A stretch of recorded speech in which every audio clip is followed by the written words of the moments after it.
संबंध। पीछे के दो श्लोकों में वर्णित महापुरुष की स्थिति को प्राप्त करने के लिए साधक को क्या करना चाहिए, इस पर भगवान आगे के श्लोक में साधन बताते हैं। तस्मादसक्तः सततम कार्यम कर्म समाचर असक्तो ह्याचरन कर्म परमाप्नोति पुरुषः। अर्थात इसलिए तू निरंतर आसक्ति रहित होकर कर्तव्य कर्म का भली भांति आचरण कर, क्योंकि आसक्ति रहित होकर कर्म करता हुआ मनुष्य परमात्मा को प्राप्त हो जाता है। व्याख्या। तस्माद सक्तः सततम कार्यम कर्म समाचर। पूर्व श्लोकों से इस श्लोक का संबंध बताने के लिए यहाँ तस्मात् पद आया है। पूर्व श्लोकों में भगवान ने कहा कि अपने लिए कर्म करने की कोई आवश्यकता न रहने पर भी सिद्ध महापुरुष के द्वारा लोक संग्रहार्थ क्रियाएं हुआ करती हैं। इसलिए अर्जुन को भी उसी तरह कर्तव्य कर्म करते हुए परमात्मा को प्राप्त करने की आज्ञा देने के लिए भगवान ने तस्मात् पद का प्रयोग किया है। कारण कि अपने स्वरूप स्व के लिए कर्म करने और न करने से कोई प्रयोजन नहीं है। कर्म सदैव पर यानी दूसरों के लिए होता है, स्व के लिए नहीं। अतः दूसरों के लिए कर्म करने से कर्म करने का राग मिट जाता है और स्वरूप में स्थिति हो जाती है। अपने स्वरूप से विजातीय पदार्थों के प्रति आकर्षण को आसक्ति कहते हैं। आसक्ति रहित होने के लिए आसक्ति के कारण को जानना आवश्यक है। मैं शरीर हूँ और शरीर मेरा है, ऐसा मानने से शरीर आदि नाशवान पदार्थों का महत्व अंतःकरण में अंकित हो जाता है। इसी कारण उन पदार्थों में आसक्ति हो जाती है। आसक्ति ही पतन करने वाली है, कर्म नहीं। आसक्ति के कारण ही मनुष्य शरीर, इंद्रियां, मन, बुद्धि आदि जड़ पदार्थों से अपना संबंध मानकर अपने आराम, सुख, भोग के लिए तरह तरह के कर्म करता है। इस प्रकार जड़ता से आसक्ति पूर्वक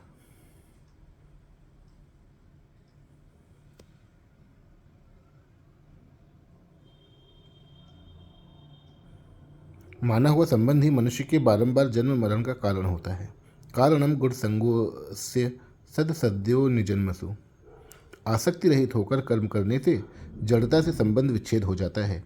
आसक्ति वाला मनुष्य दूसरों के हित नहीं कर सकता, जबकि आसक्ति रहित मनुष्य से स्वतः स्वाभाविक प्राणी मात्र का हित होता है।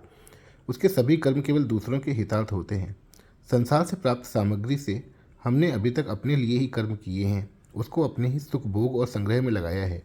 इसलिए संसार का हमारे पर ऋण है, जिसे उतारने के लिए केवल संसार के हित के लिए कर्म करना आवश्यक है। अपने लिए कर्म करने से पुराना ऋण तो समाप्त होता नहीं, नया ऋण और उत्पन्न हो जाता है। ऋण से मुक्त होने के लिए बार बार संसार में आना पड़ता है। केवल दूसरों के हित के लिए सब कार्य करने से पुराना ऋण समाप्त हो जाता है और अपने लिए कुछ न करने तथा कुछ न चाहने से नया ऋण उत्पन्न नहीं होता। इस तरह जब पुराना ऋण समाप्त हो जाता है और नया ऋण उत्पन्न नहीं होता, तब बंधन का कोई कारण न रहने से मनुष्य स्वतः मुक्त हो जाता है। कोई भी कर्म निरंतर नहीं रहता, पर आसक्ति निरंतर रहा करती है। इसलिए भगवान सततम असक्तः पदों से निरंतर आसक्ति रहित होने के लिए कहते हैं। मेरे को कहीं भी आसक्त नहीं होना है, ऐसी जागृति साधक को निरंतर रखनी चाहिए। निरंतर आसक्ति रहित रहते हुए जो विहित कर्म सामने आ जाए उसे कर्तव्य मात्र समझकर कर देना चाहिए, ऐसा उपर्युक्त पदों का भाव है। वास्तव में देखा जाए तो किसी के भी अंतःकरण में आसक्ति निरंतर नहीं रहती। जब संसार निरंतर नहीं रहता, प्रतिक्षण बदलता रहता है, तब उसकी आसक्ति निरंतर कैसे रह सकती है। ऐसा होते हुए भी माने हुए अहम के साथ आसक्ति निरंतर रहती हुई प्रतीत होती है। कार्यम अर्थात कर्तव्य उसे कहते हैं जिसको कर सकते हैं और जिसको अवश्य करना चाहिए। दूसरे शब्दों में कर्तव्य का अर्थ होता है अपने स्वार्थ का त्याग करके दूसरों का हित करना, अर्थात दूसरों की उस शास्त्र विहित न्याय युक्त मांग को पूरा करना जिसे पूरा करने की सामर्थ्य हमारे में है। इस प्रकार कर्तव्य का संबंध परहित से है। कर्तव्य का पालन करने में सब स्वतंत्र और समर्थ हैं, कोई पराधीन और असमर्थ नहीं है। हाँ, प्रमाद और आलस्य के कारण अकर्तव्य करने का बुरा अभ्यास हो जाने से तथा फल की इच्छा रहने से ही वर्तमान में कर्तव्य पालन कठिन मालूम देता है, अन्यथा कर्तव्य पालन के समान सुगम कुछ नहीं। कर्तव्य का संबंध परिस्थिति के अनुसार होता है। मनुष्य प्रत्येक परिस्थिति में स्वतंत्रता पूर्वक कर्तव्य का पालन कर सकता है। कर्तव्य का पालन करने से ही आसक्ति मिटती है। अकर्तव्य करने तथा कर्तव्य न करने से आसक्ति और बढ़ती है। कर्तव्य अर्थात दूसरे के हितार्थ कर्म करने से वर्तमान की आसक्ति और कुछ न चाहने से भविष्य की आसक्ति मिट जाती है। समाचार पद का तात्पर्य है कि कर्तव्य कर्म बहुत सावधानी, उत्साह तथा तत्परता से विधिपूर्वक करने चाहिए। कर्तव्य कर्म करने में थोड़ी भी असावधानी होने पर कर्म योग की सिद्धि में बाधा लग सकती है। वर्ण, आश्रम, प्रकृति और परिस्थिति के अनुसार जिस मनुष्य के लिए जो शास्त्र विहित कर्तव्य कर्म बताया गया है, अवसर प्राप्त होने पर उसके लिए वही सहज कर्म है। सहज कर्म में यदि कोई दोष दिखाई दे तो भी उसका त्याग नहीं करना चाहिए, क्योंकि सहज कर्म को करता हुआ मनुष्य पाप को प्राप्त नहीं होता। इसीलिए यहाँ भगवान अर्जुन को मानो यह कह रहे हैं कि तू क्षत्रिय है, अतः युद्ध करना घोर दिखने पर भी तेरा सहज कर्म है, घोर कर्म नहीं। अतः सामने आए हुए सहज कर्म को अनासक्त होकर कर देना चाहिए। अनासक्त होने पर ही समता प्राप्त होती है। विशेष बात, जब जीव मनुष्य योनि में जन्म लेता है तब उसको शरीर, धन, जमीन, मकान आदि सब सामग्री मिलती है, और जब वह यहाँ से जाता है तब सब सामग्री यहीं छूट जाती है। इस सीधी सादी बात से यह सहज ही सिद्ध होता है कि शरीर आदि सामग्री सब मिली हुई है, अपनी नहीं है।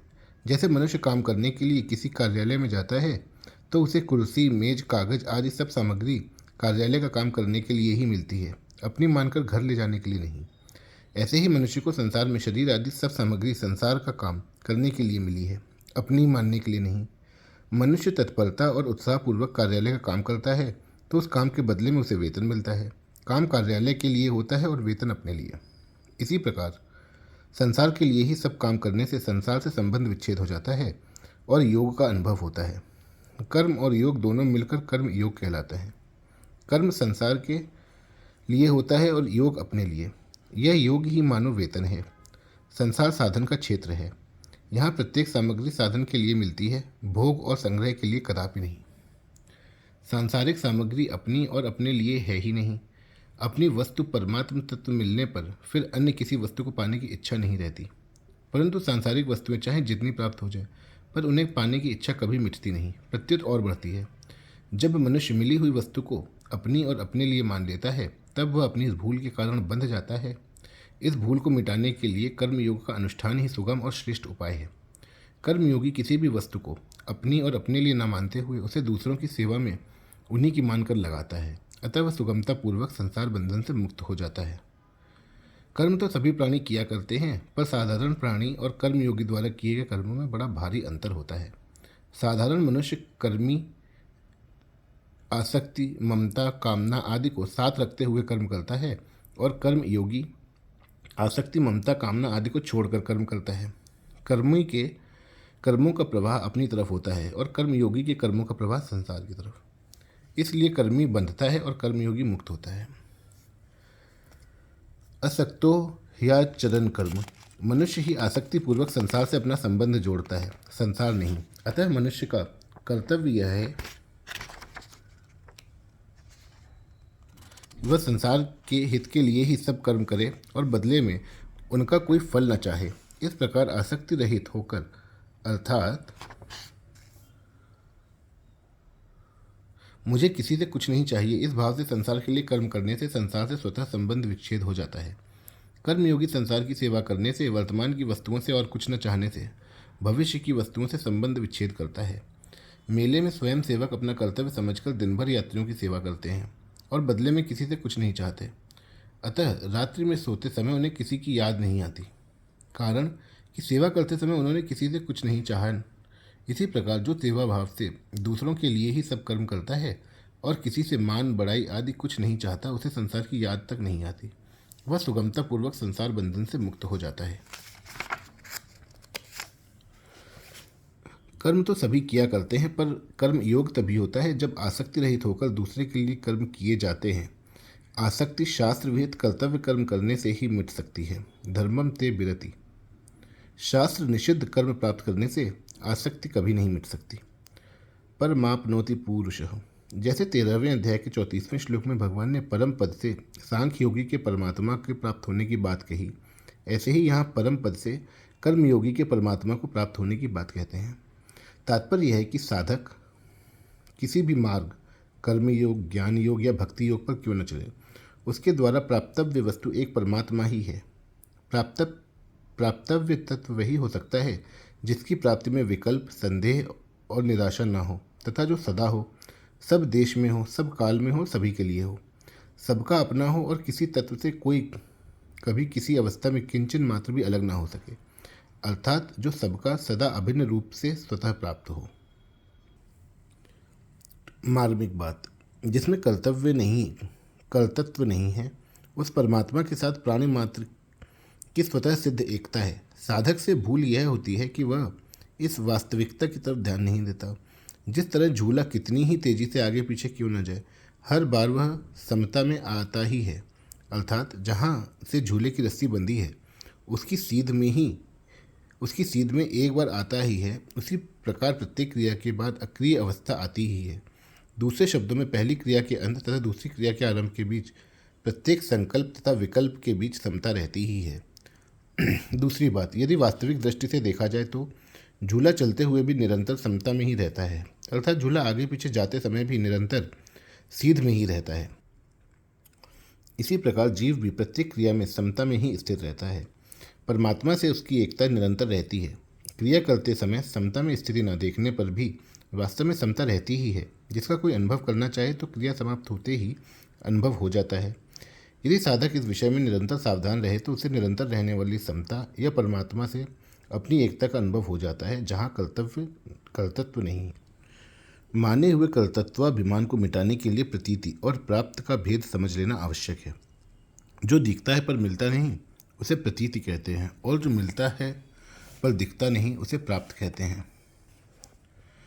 देखने सुनने आदि में आने वाले प्रतिक्षण परिवर्तनशील संसार प्रतीति है, और सर्वत्र नित्य परिपूर्ण परमात्म तत्व प्राप्त है। परमात्म तत्व ब्रह्मा से चींटी पर्यंत सबको समान रूप से स्वतः प्राप्त है। इदंता से दिखने वाली प्रतीति का प्रतिक्षण अभाव हो रहा है। दृश्य मात्र प्रतिक्षण अदृश्य में जा रहा है। जिनसे प्रतीति होती है वे इंद्रियां, मन, बुद्धि आदि भी प्रतीति ही हैं। नित्य अचल रहने वाले स्वयं को प्रतीति की प्राप्ति नहीं होती। सदा सब में रहने वाला परमात्म तत्व स्वयं को नित्य प्राप्त है। इसलिए प्रतीति अभाव रूप और प्राप्त भाव रूप है। ना सतो विद्यते भावो, ना भावो विद्यते सतः। यावन मात्र पदार्थ और क्रिया प्रतीति है। क्रिया मात्र अक्रियता में लीन होती है। प्रत्येक क्रिया के आदि और अंत में सहज अक्रिय तत्व विद्यमान रहता है। जो आदि और अंत में होता है वही मध्य में भी होता है, यह सिद्धांत है। अतः क्रिया के समय भी अखंड और सहज अक्रिय तत्व ज्यों का त्यों विद्यमान रहता है। वह सहज अक्रिय तत्व अक्रिय और सक्रिय दोनों अवस्थाओं को प्रकाशित करने वाला है, अर्थात वह प्रवृत्ति और निवृत्ति दोनों से परे है। प्रतीति से माने हुए संबंध अर्थात आसक्ति के कारण ही नित्य प्राप्त परमात्म तत्व का अनुभव नहीं होता। आसक्ति का नाश होते ही नित्य प्राप्त परमात्म तत्व का अनुभव हो जाता है। अतः आसक्ति होकर प्रतीति को प्रतीति की सेवा में लगा देने से प्रतीति का प्रवाह प्रतीति की तरफ हो जाता है और स्वतः प्राप्त परमात्म तत्व शेष रह जाता है।